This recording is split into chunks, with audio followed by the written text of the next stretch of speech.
오늘 하나님께서 주신 말씀은 요한복음 6장 66절 67절과 디모데후서 4장 16절입니다.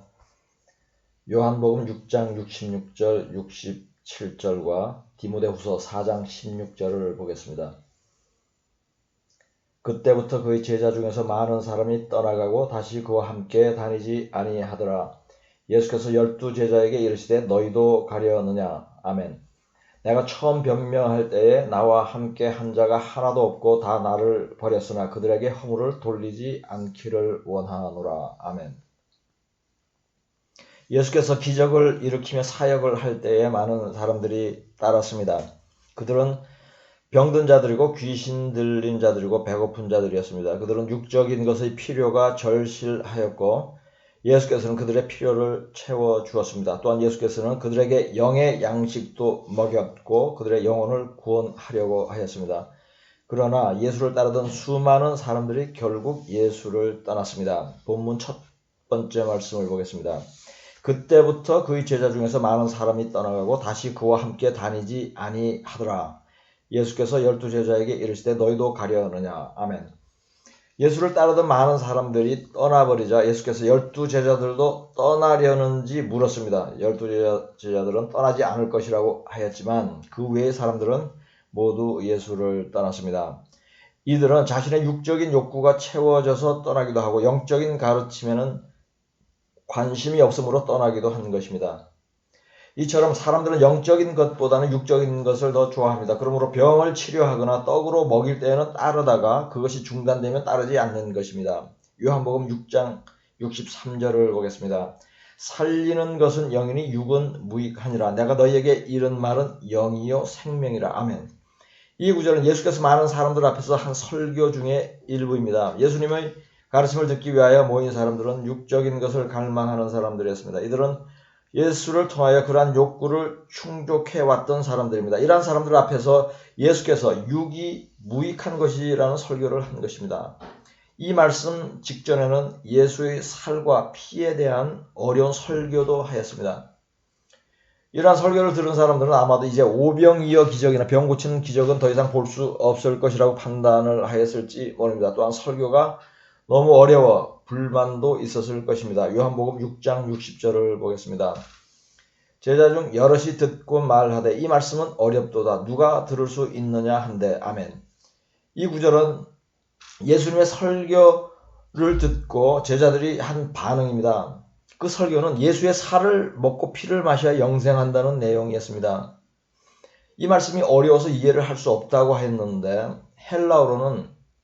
헬라어로 보면 짜증이 난다는 의미가 들어있습니다. 스클레로스라 하는 단어를 사용하였는데 이 단어에는 그런 의미가 있습니다. 즉 제자들은 이 가르침은 어렵고 짜증나서 못 듣겠다라고 말한 것입니다. 그래야 많은 사람들이 예수를 떠난 것입니다. 예수의 살을 먹고 피를 마셔야 영생을 얻는다는 가르침은 어려운 것입니다. 살리는 것은 영이요 육은 무익하다는 말은 귀에 거슬리는 가르침이었을 것입니다. 그러나 이러한 가르침이야말로 영혼을 구원하는 유익한 것임에도 사람들은 깨닫지를 못하는 것입니다. 영적인 설교를 이해를 하지 못한 것입니다. 영적인 설교에는 두 가지 특징이 있습니다. 하나는 입에 쓰다는 것이고 다른 하나는 어렵다는 것입니다. 지금 소개한 예수님이 가르침이 이에 정확하게 해당이 되는 것입니다. 그러므로 보통의 사람들은 영적인 설교를 싫어합니다. 사람들은 눈으로 볼 수 있고 손으로 만질 수 있는 것을 좋아합니다. 달콤한 것, 쉬운 것을 좋아합니다. 사람들이 영적인 것을 싫어하는 것은 예수님의 때나 지금이나 변하지 않았습니다. 현대의 많은 설교자들이 영적인 설교를 하지 못하는데 가장 근본적인 이유는 그들 안에 성령이 없기 때문입니다. 그들 안에 성령이 없는 이유는 성령을 받지 않았고 하나님의 소명으로 목사가 된 것이 아니기 때문입니다. 이러한 사람들은 육에 속한 자로서 영적인 설교를 할 수 없으며 하고 싶지도 않으며 영적인 설교가 무엇인지도 모릅니다. 그러나 아이러니하게도 세상에는 이러한 목사들을 따르는 교인들이 훨씬 많습니다. 그 이유는 교인들도 육에 속한 사람들이 훨씬 더 많기 때문이며 육과 육은 서로 통하기 때문입니다. 많은 교인들이 영적인 설교를 싫어하며 그러한 설교를 하는 사람도 싫어합니다. 성령이 없는 설교를 듣기 좋아합니다. 현세에서 잘 먹고 잘 사는 말을 듣고 싶어합니다. 고난은 없을 것이고 항상 편안하고 부유할 것이라는 말을 듣고 싶어합니다. 구원받았다고 말해주는 목사를 좋아합니다. 웃으며 친절하게 대하고 칭찬을 해주는 교회를 좋아합니다. 시설이 반듯하고 조직이 잘 되어 있는 교회가 마음에 끌립니다. 이러한 사실을 잘 아는 목사들은 귀에 달콤한 설교를 하고 조직으로 교인들을 관리하고 유혹받을 만한 교회 건물을 짓는 것입니다. 이렇게 하면 실제로 교인의 수가 늘어나는데 이들은 이것을 부흥이라고 부르며 기뻐합니다. 그러나 이것이 성령이 주시는 부흥인지는 그들의 열매를 보아야 알 수 있습니다. 즉 부흥은 거듭난 자의 수가 늘어나는 것으로 판단되어지는 것이지 교인의 수가 늘어나는 것으로 판단되는 것이 아닙니다. 지금까지 사람들이 어려운 영적인 설교를 듣기 싫어하고 현세의 욕구를 채워주고 귀를 간지럽히는 설교를 듣기 좋아한다는 사실에 대하여 나누었다면 지금부터는 영에 속한 교회와 육에 속한 교회의 특징을 구체적으로 비교를 해보겠습니다. 우선 영에 속한 교회의 특징에 대하여 살펴보겠습니다. 첫째, 영에 속한 교회는 영적인 설교를 좋아합니다. 귀에 거슬리거나 마음에 찔리는 설교를 유익한 것으로 이해를 하고 듣기를 좋아합니다. 이들은 예수를 찾아온 니고데모처럼 진리를 갈망하여 참목자에게 인도되고 깊고 어려운 것을 배웁니다. 이들은 우물가의 사마리아 여인처럼 갈급한 심령을 갖고 있었으나 이제는 성령의 생수를 마시고 있는 사람들입니다. 둘째, 교인의 수가 매우 적습니다. 왔다가 떠나는 사람들도 많습니다. 설교를 한동안 듣고도 자신의 삶이 바뀌지 않을 때에 말씀이 마음에 부딪히고 짜증이 나므로 핑계를 대고 떠나는 것입니다. 다시 말씀하면 이러한 교회는 교인들이 변하든지 떠나든지 둘 중에 하나가 명확해집니다. 변하지 않으면서 영적인 설교자의 설교를 계속 듣는 것은 고통스러운 일이며 불가능한 일입니다. 그러므로 보통의 믿는 자들이나 미지근한 믿음을 가진 자들은 이러한 설교를 계속 들으면 결국 떠나고 마는 것입니다. 그러니 교인의 수가 많지 않은 것입니다. 셋째, 모두 구원받는 성도들로 채워집니다. 이것은 첫째, 둘째 특징의 결과입니다. 즉 영적인 설교를 사모하며 삶이 변하는 교인들만 남아있고 거듭나지 않은 사람들은 떠나므로 결국 교회 안에는 모두 구원받는 성도들로만 채워지는 것입니다.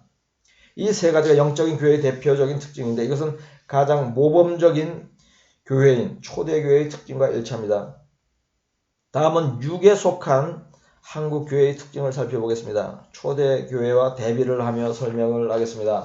첫째, 한국 교회는 설교가 입에 달콤합니다. 설교가 곧 덕담입니다. 늘 즐겁고 긍정적이고 웃을 수 있는 설교를 합니다. 예수를 믿으면 늘 좋은 일만 있고 편안할 것이라고 합니다. 예수 잘 믿고 헌금 많이 하면 부자가 될 수 있다고 합니다. 그러나 초대교회는 설교가 입에 썼습니다. 마음에 찔리는 설교를 하였습니다. 예수를 믿는 것은 고난받는 것이라고 가르쳤습니다. 목숨을 걸고 복음을 전하라고 설교했습니다. 재물을 팔아 가난한 자를 도우라고 했습니다. 둘째, 한국교회에는 교인의 수가 많습니다. 현대의 교회는 교인의 수를 늘리는 것이 최초이자 최후이자 최대의 목표입니다. 교회를 건물로 생각하고 실제로 많은 수의 교인들이 건물 안에 모입니다. 그들은 헌금을 자신을 위하여 사용합니다. 교회 건물을 짓고 교회 안에 카페를 만듭니다. 하나님의 일을 빙자하여 먹고 노는 행사를 자주 합니다. 그러나 소유를 팔아 가난한 자를 힘써 돕지는 않습니다. 그럼에도 불구하고 자신이 구원받았다고 여기며 살아갑니다. 초대교회는 교인들의 수가 적었습니다. 그들은 교인들이 거듭나서 구원받는 것이 목표였으며 소유를 팔아 가난한 자를 구제하는 일에 매우 열심인 작은 교회였습니다. 적은 수가 성도들의 집에 모여 예배드리고 성경을 공부하고 찬양하고 기도하였습니다. 셋째, 현대 교회는 구원받은 자가 매우 적습니다. 육에 속한 목사의 설교를 듣는 육에 속한 교인이 구원을 받을 수는 없는 것입니다. 육체의 건강도 무엇을 먹는지로 결정이 됩니다. 자연식품, 건강식품을 먹으면 건강하고 가공식품, 유해식품을 먹으면 병에 걸리기 쉽습니다. 단 것을 너무 많이 먹으면 이가 썩게 됩니다. 영의 양식도 마찬가지입니다. 달콤한 설교를 많이 들으면 여러분의 영이 썩게 됩니다. 가공된 진리, 유해한 설교를 먹고 있는 교인들은 결국 그 영혼이 지옥으로 가게 됩니다. 그것을 먹인 목자와 그것을 받아먹은 교회 안에 거듭나지 않은 수많은 사람들이 함께 멸망을 하는 것입니다. 그러나 초대교회는 모두 구원받은 자들이었습니다. 사도행전 2장 44절에서 47절까지의 초대교회의 이런 모습이 잘 나타납니다. 믿는 사람이 다 함께 있어 모든 물건을 서로 통용하고 또 재산과 소유를 팔아 각 사람의 필요를 따라 나누어주며 날마다 마음을 같이하여 성전에 모이기를 힘쓰고 집에서 떡을 떼며 기쁨과 순전한 마음으로 음식을 먹고 하나님을 찬미하며 또 온 백성에게 칭송을 받으니 주께서 구원받는 사람을 날마다 더하게 하시니라. 아멘. 이 구절은 참교회, 영적인 교회의 전형적인 모습을 보여주는데 마지막 구절은 날마다 구원받는 사람이 더하여진다는 말씀으로 맺습니다. 교회는 이러해야 하는 것입니다. 교회는 구원받은 자들이 모이는 것입니다. 구원받지 못한 자들이 왔을 때 구원받는 일이 급속하게 일어나야 하는 곳이 교회입니다. 교회가 이러한 모습이 없다면 그것은 교회가 아닙니다. 종교단체, 친목, 모임에 불과한 것이며 이러한 교회 안에는 구원받는 자들이 더해질 수가 없습니다. 한국의 교회들이 이렇게 된 것은 참으로 안타까운 일인데 이는 육에 속한 목사와 육에 속한 교인들이 서로 협력하여 악을 이루는 것입니다. 목사들도 문제지만 진리를 가르치는 영적인 설교를 싫어하는 교인들도 문제인 것입니다. 이 둘이 결합하는 모습은 예수님의 때에도 있었습니다. 마태복음 23장 13절과 15절을 보겠습니다. 화 있을진저 외식하는 서기관들과 바리새인들이여 너희는 천국문을 사람들 앞에서 닫고 너희도 들어가지 않고 들어가려 하는 자도 들어가지 못하게 하는도다. 화 있을진저 외식하는 서기관들과 바리새인들이여 너희는 교인 한 사람을 얻기 위하여 바다와 육지를 두루 다니다가 생기면 너희보다 배나 더 지옥 자식이 되게 하는도다. 아멘. 이 구절은 예수께서 거짓 교사였던 서기관들과 바리새인들을 책망하는 말씀이지만 여기에는 이들에게 속는 교인들도 문제가 있음을 알아야 할 것입니다. 이들은 교인을 전도하여 천국으로 내려간다고 말하지만 실제로는 지옥으로 끌고 가는 것인데 교인들은 모두 속는 것입니다. 이 당시에 서기관들과 바리새인들이 거짓 교사인 것을 분별한 사람은 예수님과 세례 요한밖에 없었고 나머지는 모두 속았습니다. 현대의 교회에 이 말씀이 정확하게 응하고 있는 것입니다. 사람들이 영적인 설교나 영적인 사람을 별로 좋아하지 않는 것은 바울의 예에서도 발견할 수 있습니다. 바울은 가장 근본주의적인 사역을 한 사도입니다. 근본주의적이라는 말의 의미는 성경 말씀 그대로 철저히 행하면서 가르친다는 의미입니다. 예수를 믿고 하나님을 섬기는데 조금도 흐트러짐이 없다는 의미입니다. 바울에게도 많은 추종자들이 있었고 제자들도 있었습니다. 교회를 많이 개척하였습니다. 그러나 세월이 흘러가면서 모두 떠나고 남은 자가 거의 없었습니다. 본문 두 번째 말씀인 디모데후서 4장 16절을 보겠습니다. 내가 처음 변명할 때에 나와 함께 한 자가 하나도 없고 다 나를 버렸으나 그들에게 허물을 돌리지 않기를 원하노라. 아멘. 디모데후서는 바울이 말년에 제자 디모데에게 유서처럼 남긴 말이며 마지막 서신이었습니다. 이 편지에서 바울은 처음에 함께한 사람이 하나도 없다고 말하고 있습니다. 이들이 모두 떠난 이유도 예수님을 따르던 자들이 모두 떠나버린 것과 같은 이유인 것입니다. 예수께서는 12제자들을 자주 책망하며 가르쳤습니다. 아마 바울도 제자와 성도들에게 그렇게 하였을 것입니다. 왜냐하면 바울은 예수님이 본을 받아 사역을 하였고 그의 삶도 예수를 많이 닮았기 때문입니다. 사람들이 오랫동안 바울의 그러한 엄격한 가르침을 받는 것이 쉽지 않았을 것입니다. 또한 바울의 영적인 설교와 가르침이 어렵고 부담이 되었을 것입니다. 그들은 오랫동안 가난과 고난을 겪으면서 지쳤을지도 모릅니다. 곧 오실 예수님이 오지 않음으로 낙심을 하였을 수도 있습니다. 그럼에도 불구하고 바울은 사람들에게 십자가를 지라고 가르쳤습니다. 복음을 위하여 고난을 받으라고 가르쳤습니다. 구원의 영광을 위하여 오래 참으라고 가르쳤습니다. 육으로 살면 반드시 죽을 것이라고 가르쳤습니다. 그리하였더니 모두 떠난 것입니다. 디모데후서 1장 15절을 보겠습니다. 아시아에 있는 모든 사람이 나를 버린 이 일을 네가 아나니 그 중에는 부겔로와 허모게네도 있느니라. 아멘. 여기에서도 아시아에 있는 모든 사람이 바울을 버렸다고 합니다. 다음은 디모데후서 4장 10절을 보겠습니다. 데마는 이 세상을 사랑하여 나를 버리고 데살로니가로 갔고 그레스게는 갈라디아로 디도는 달마디아로 갔고. 아멘. 데마는 세상을 사랑하여 바울을 버렸습니다. 바울의 제자인 디도는 달마디오로 갔습니다. 바울 가까이에 있던 사람들이 거의 다 바울을 떠났습니다. 사람들은 영에 속한 자, 신령한 사람, 영적인 사람을 싫어합니다. 한때 가르침이 좋아 따르다가도 마음이 변하고 믿음이 약해지고 세상의 유혹을 이기지 못하여 떠나는 것입니다. 그러나 문제의 핵심은 사람들이 영적인 교사를 떠나는 자체에 있는 것은 아닙니다. 영적인 교사를 떠나는 사람들의 영혼이 결국 어떻게 될 것인지에 대한 문제입니다. 세상에는 참 교사가 드뭅니다. 고린도전서 4장 15절 16절을 보겠습니다.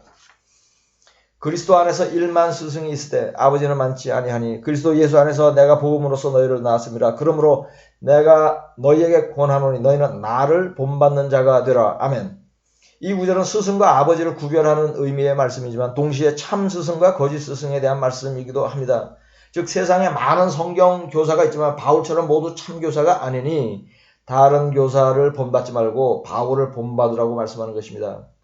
고린도후서 2장 17절을 보겠습니다.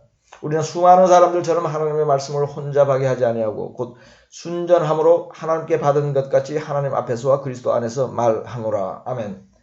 여기서 하나님의 말씀을 혼잡하게 하는 수많은 사람들은 거짓 교사들입니다.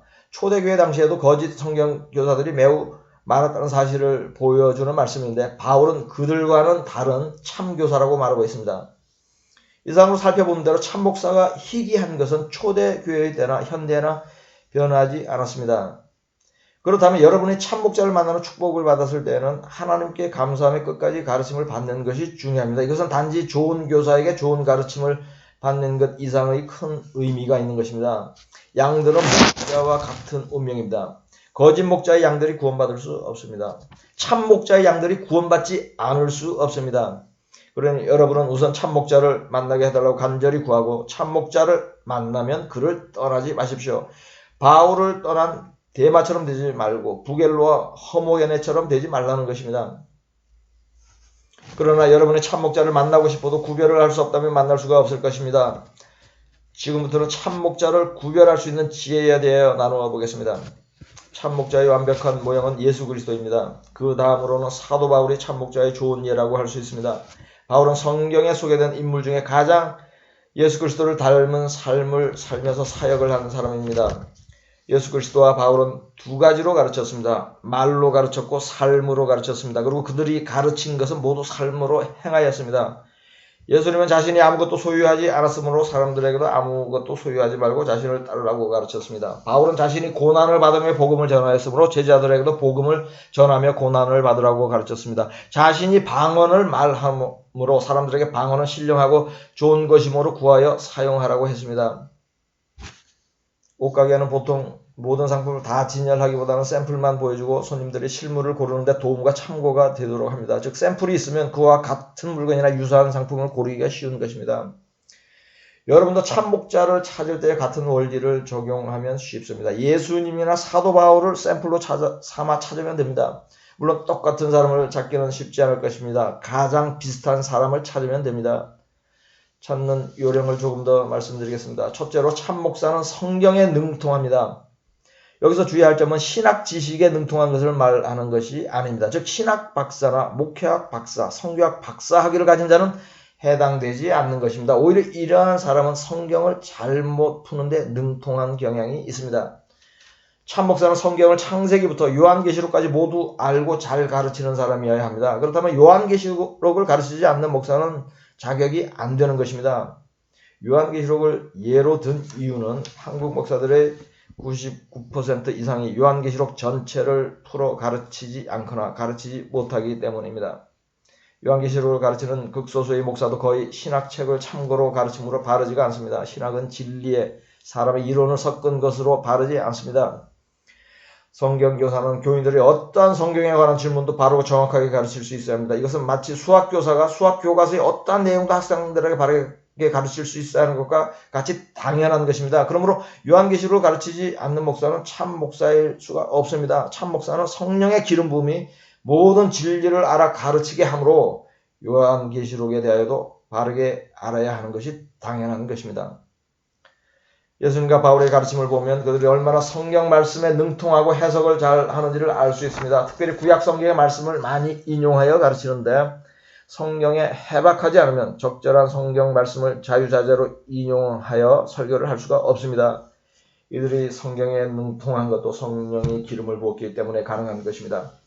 둘째, 참 목자는 성경 말씀 그대로 행합니다. 이들은 성경 말씀 그대로 행함으로 성경 말씀 그대로 살라고 사람들을 가르칠 수 있는 것입니다. 예수께서는 작은 계명 하나라도 모두 지키고 그대로 가르치라고 했습니다. 예수님은 소유를 모두 버리고 자신을 따르라고 가르쳤습니다. 예수님께서 그대로 행하며 살았기 때문에 그렇게 가르칠 수 있었던 것입니다. 바울은 복음을 전하면서 많은 고난을 겪었기 때문에 복음을 위하여 고난을 받으라고 가르칠 수 있었던 것입니다. 목사가 성경 말씀 그대로 행하는지를 가장 쉽게 구분할 수 있는 것 중에 하나가 재산을 소유하는 여부입니다. 목사가 재산이 있다면 그 사람은 다른 사항을 볼 것도 없이 참 목사는 아닙니다. 이러한 사람은 소유를 모두 팔아 가난한 자에게 주라는 성경 말씀을 행하지 않으니 가르칠 수도 없습니다. 목사는 성경 전체를 가르쳐야 합니다. 성경이 강조하는 것과 자주 언급하는 것은 거기에 비례하여서 더욱 큰 비중을 두어 가르쳐야 할 것입니다. 그 중에 하나가 재물에 관한 것입니다. 목회 서신인 디모데전서와 디모데후서에 재물에 대한 가르침이 여러 차례 소개됩니다. 목회 서신에 돈에 대한 가르침이 많이 언급되었다는 것은 두 가지 의미가 있습니다. 첫째는 목회자들이 돈을 탐하지 말아야 한다는 것과 둘째는 돈에 대하여 교인들에게 잘 가르치라는 것입니다. 그러나 많은 목사들이 이와 관련하여 딜레마에 빠집니다. 왜냐하면 성경은 중요하게 말씀하는데 자신이 그렇게 행하지 못하기 때문입니다. 자신이 행하지 못함으로 가르칠 수 없기 때문입니다. 어떤 목사들은 돈에 대하여 단순히 가르치지 못하는 것이 아니라 거꾸로 가르칩니다. 집을 사라고 가르치고 돈을 복이라고 가르칩니다. 그러나 성경은 집을 팔라고 가르치고 돈을 사랑하는 것이 악이라고 가르칩니다. 예수 그리스도와 바울은 가르침과 행함이 일치하는 참 목자의 좋은 모범입니다. 성경의 해박한 지식을 갖고 있다는 면에서도 참 목자의 훌륭한 본이 됩니다. 이러한 모범 답안이 성경 안에 있다는 것을 깨달은 여러분은 이제 참 목사를 찾는 지혜를 갖게 되었습니다. 그럼에도 불구하고 여러분이 거룩한 삶을 살지 않고 성령의 인도함을 받지 않는다면, 아직도 육을 쫓아 살고 있다면 그러한 참 목자가 찾아지지 않을지도 모릅니다. 만나도 알아보지 못할 수도 있습니다. 만난 후에 곧 싫어질 수도 있습니다. 그러니 참 목자를 만나기를 원하는데 먼저 여러분 스스로가 육에 속한 과거에서 영적인 사람으로 변화해야 할 것입니다. 골로새서 5장 24절을 보겠습니다. 그리스도 예수의 사람들은 육체와 함께 그 정욕과 탐심을 십자가에 못 박았느니라. 아멘. 이 구절도 무익한 육을 십자가에 못 박으라고 말씀합니다. 왜냐하면 살리는 것은 영이기 때문입니다. 이렇게 할 때 영적인 사람이 되는 것이며 영을 살리는 참 목자를 만날 수 있는 것입니다. 목자이든 양이든 결국은 같은 영을 가진 자들끼리 모이게 되는 것이 영적인 원리입니다. 이러한 원리는 세상에서도 작용을 하므로 비슷한 사람끼리 모인다는 유유상종이라는 고사성어가 있고, 영어에도 같은 기틀을 가진 새들끼리 모인다는 속담이 있는 것입니다. 여러분 모두 입에 쓴 설교와 영적인 가르침으로 여러분의 영혼을 살리는 참 목자를 만나고 영에 속한 사람들이 함께하는 참 교회를 이루어가기를 예수 그리스도의 이름으로 축복합니다. 요한복음 6장 63절로 설교를 마치겠습니다. 살리는 것은 영이니 육은 무익하니라. 내가 너희에게 이른 말은 영이요 생명이라. 아멘.